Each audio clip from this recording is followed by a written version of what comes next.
ਉੱਠ ਸ਼ਾਹ ਹੁਸੈਨਾ ਵੇਖ ਲੈ, ਅਸੀਂ ਬਦਲੀ ਬੈਠੇ ਬੇ। ਸਾਡੀ ਜਿੰਦ ਨੀ ਮਾਣੀ ਕੂਕਦੀ, ਅਸਾਂ ਰੁਲ ਗਏ ਵਿੱਚ ਪਰਦੇਸ।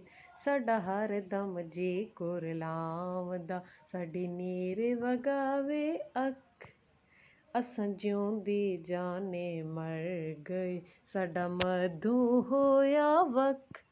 ਸਾਨੂੰ ਸੱਪ ਸਮੇਤ ਡੰਗਦਾ, ਸਾਨੂੰ ਪਲ ਪਲ ਚੜਦਾ ਜ਼ਹਿਰ।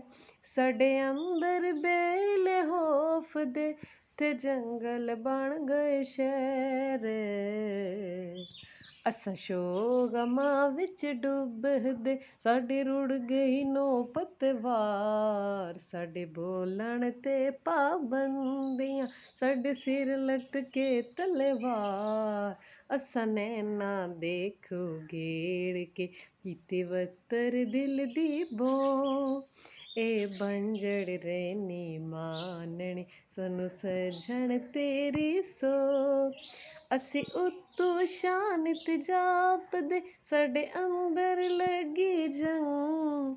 ਸਾਨੂੰ ਚੁੱਪ ਚਪੀਤ ਵੇਖ ਕੇ, ਪਏ ਆਖਣ ਲੋਕ ਮਲੰਗ। ਅਸਾਂ ਖੁੱਬੇ ਗਮ ਦੇ ਖੋਬੜੇ, ਸਾਡੇ ਲੰਬੇ ਹੋ ਗਏ ਕੇਸ। ਪਾ ਤਾਣੇ ਬਾਣੇ ਸੋਚਦੇ, ਅਸਾਂ ਬੁਣਦੇ ਰਹਿੰਦੇ ਕੇਸ। ਹੁਣ ਛੇਤੀ ਦੌੜੀ ਬੁੱਲਿਆ, ਸਾਡੀ ਸੂਲੀ ਟੰਗੀ ਜਾਨ। ਤੈਨੂੰ ਵਾਸਤਾ ਸ਼ਾਹ ਅਨੈਤ ਦਾ, ਨਾ ਤੋੜੀ ਸਾਡਾ ਮਾਨ। ਅਸਾਂ ਪੈਰੀ ਪਾ